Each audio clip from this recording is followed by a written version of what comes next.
padyak. Oras na naman ang pag-uwi.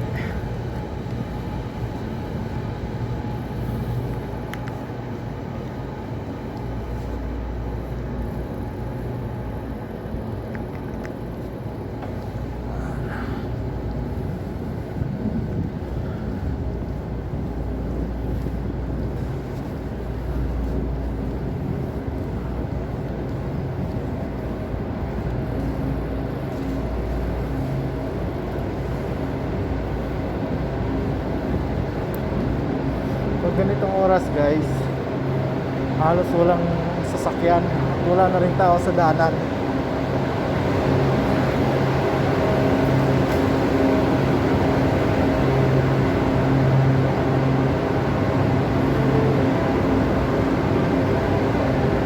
Lalabas na tayo.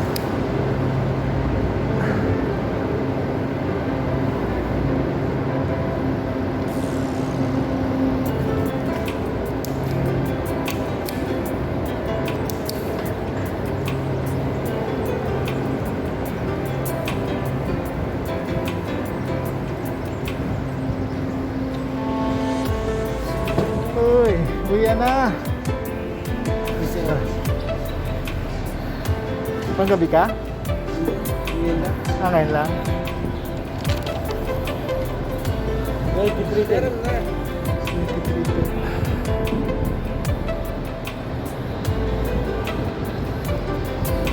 Thank you. Sige. So ayun, nakalabas na tayo.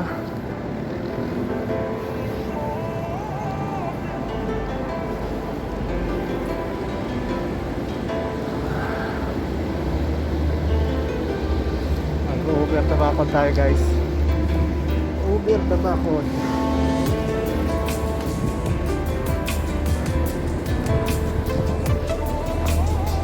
Lamig na may nahangin guys.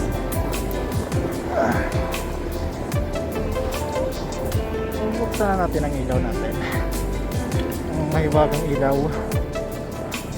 So diba guys, halos tayo lang yung nasa kalsada.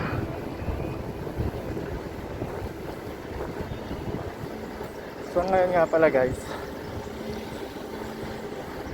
yung Bertrand Saddle pala, habang tumatagal, pag nasanay na rin yung puwet natin, nawawala na rin yung sakit. Ayan o, hindi na siya gaanong matigas tulad nung dati kong suot, dati kong sakay. Wala na yung ano niya, yung swabe na ng konti. Parang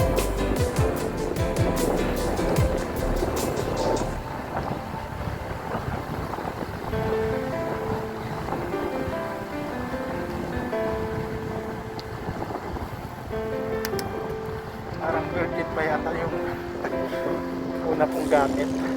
Parang ganun din yata guys. Parang na virgin yata yung puwet ko doon ah. Sarap mag-bike pag ganitong mga guys, sarap mag-bike.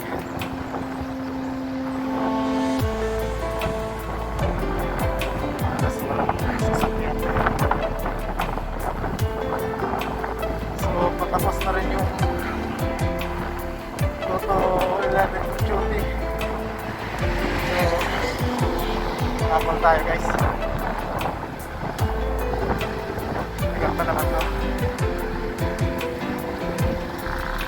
So 16. Ang duty ko naman guys, alas 6 ng gabi hanggang alas 12 na ng gabi. Papasok na yung isang kasama ko, kumakaluwas siya ng Maynila. Papasok na siya ng 16. Apat ulit kami. So balik 6 hours na naman yung duty namin. Hindi pa niya babalik yung regular duty namin.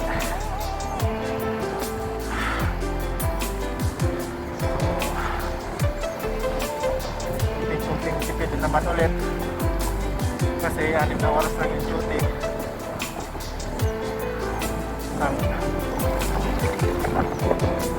Isang kapadyak natin. Out lang nito guys, parehas kami ng oras siguro 2:11.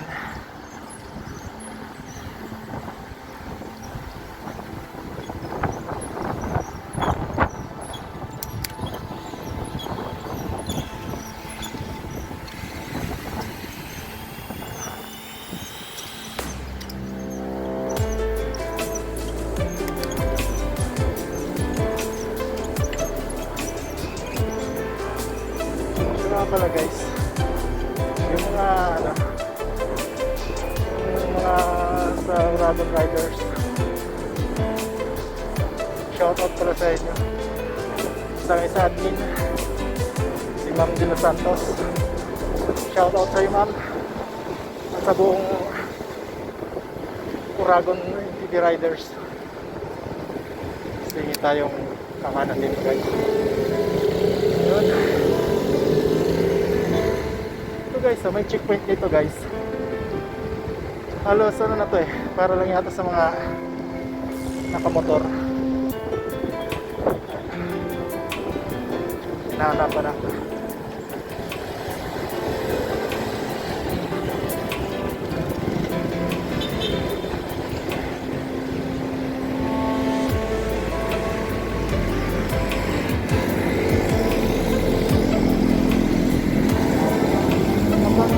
Ilang gabi na rin sila dyan guys. Wala pa isang linggo. Wala pa sila isang linggo nandyan. Kasi yung mga nakarang linggo wala naman sila dyan Mula nung magluwag, tinanggal na yung tent dyan. Tapos sa makarang isang linggo ulit, may nakapwesto na ulit dyan para sa mga motor. Sakto yung natin guys, mag-go na ulit.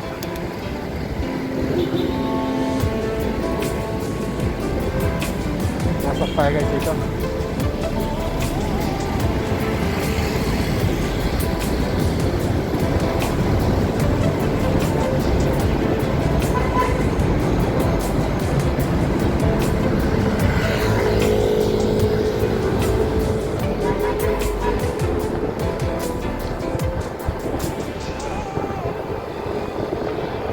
Inaanoan ko lang dito guys, yung nagpipick up ng basura.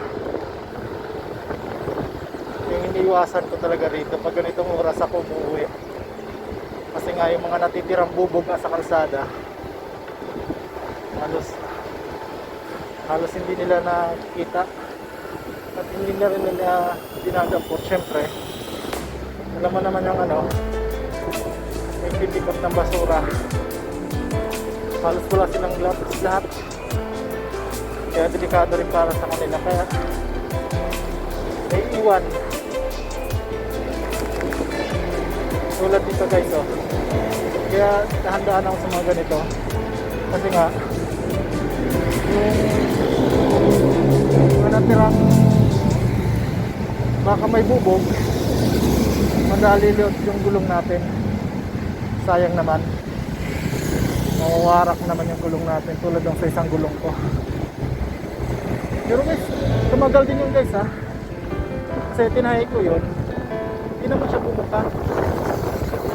Pagkatahi kasi dinunti ko. So sinulit nga lang yun, yung regular na sinulit, hindi yung ginamit yung pagtahi. Hindi naman siya bumuka hanggang sa makano nga tayo, nagkaroon na tayo ng kaswap yung access request ko. Tapos ito, sila ko ng nakapag-swap ako ng Panaracer travel team. Yan. Sabi ko maganda talaga siya yung Panaracer, smooth talaga.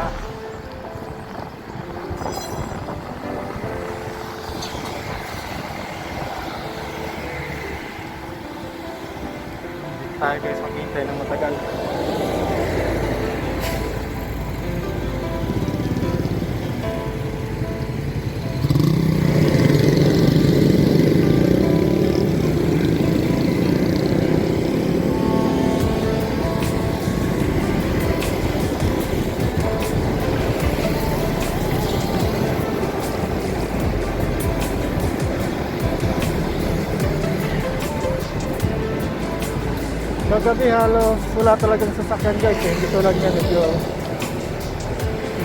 sumami ay nagkaroon ng konti. Pero kagabi talaga wala talaga halos na sasakyan dito.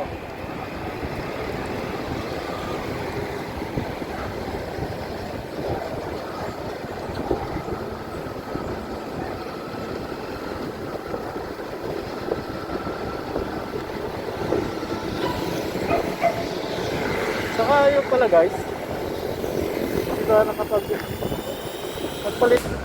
nga ako ng brake pad. Sinalik ko yung dati niya brake pad sa yung original na pad ng lid. Yung ano nito guys, hindi mo maramdaman na kumakayod yung reset. Yung sa generic kasi, ramdam mo yung pagkapit ng reset, maingay. Kala mo yung kinagas-gas. Pero itong yung original na level, hindi mo siya mariringgan na kumakapit yung pad, tahimik. Yung sa unahan hindi ko pa to guys napalitan, yung dating generic pa rin kasi nga hindi makapal pa yung sa unahan ko. Bihira kung haring tigay nito. Ito lang talaga yung sa ulihan. Kasi nga pauwi ako, halos lusong na guys. Lusong na, tapos may kunting na talaga yung ahon. So, yung binabay ko na 5 kilometro, siguro 1 kilometro lang siguro doon. Yun lang yung ahon guys. Halos karamihan siya lusog. Yun yung pagpauwi. Pero pagpapasok naman ako, yun talagang tukod din ako. Sakto yung mga stoplight natin guys, mga lahat pag-go.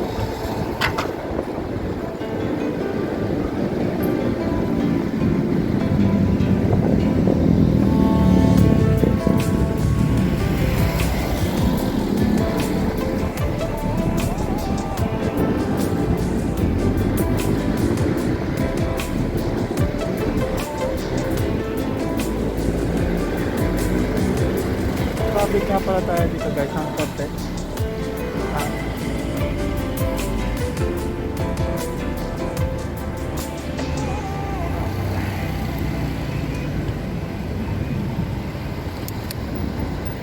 Kaliwa na tayo dito guys.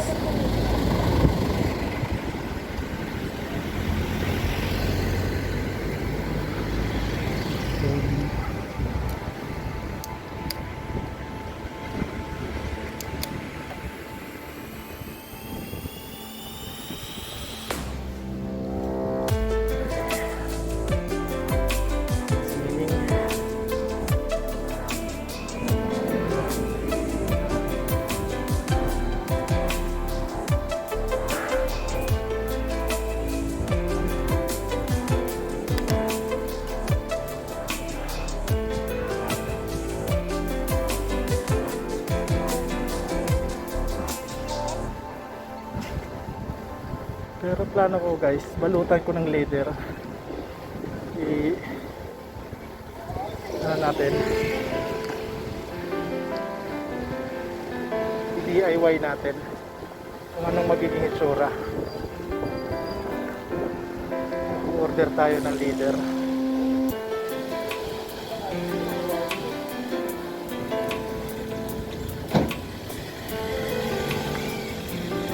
Tapos babalutan natin yung sa unang saddle nito guys. Tinanggal ko na rin yung foam nya, binalatan ko. Maganda yung pagka-plastic, makapal. Yun yung sabi kong ririto ko yun. Bibilihan ko rin siya ng leather. Kita ko kanina sa Lazada Medyo mura-mura lang.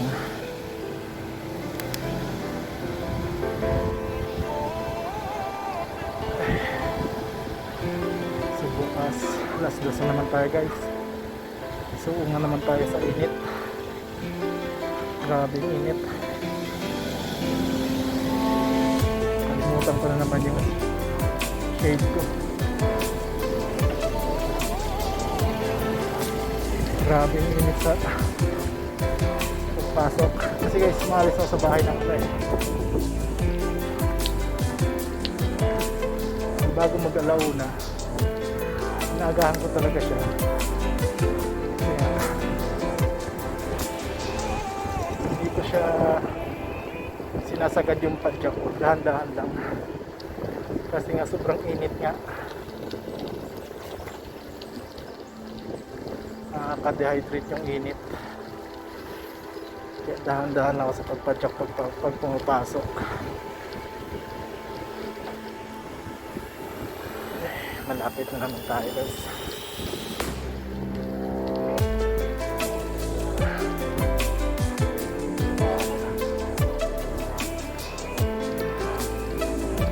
Pag nagawa na bantay.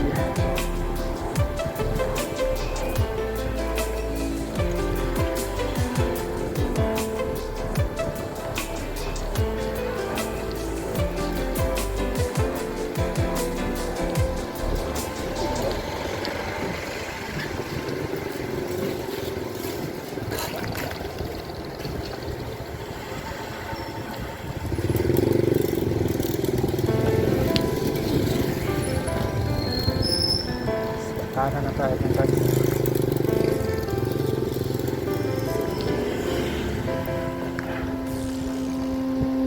Na tayo.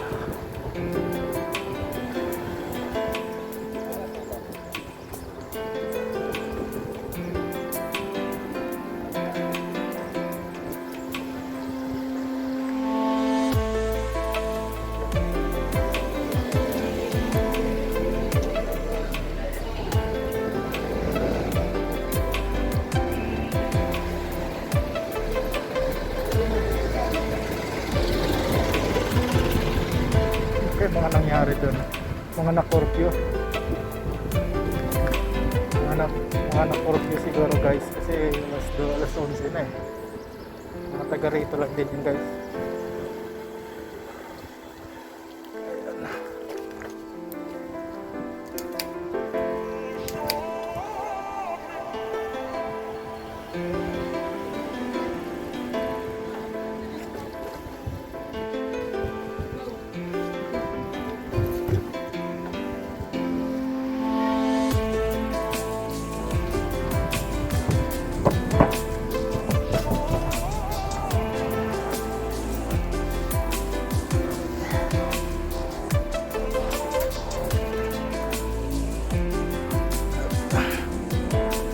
Dito na tayo guys.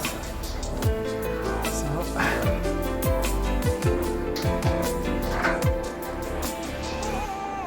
sige guys, maraming salamat. Hanggang sa muli.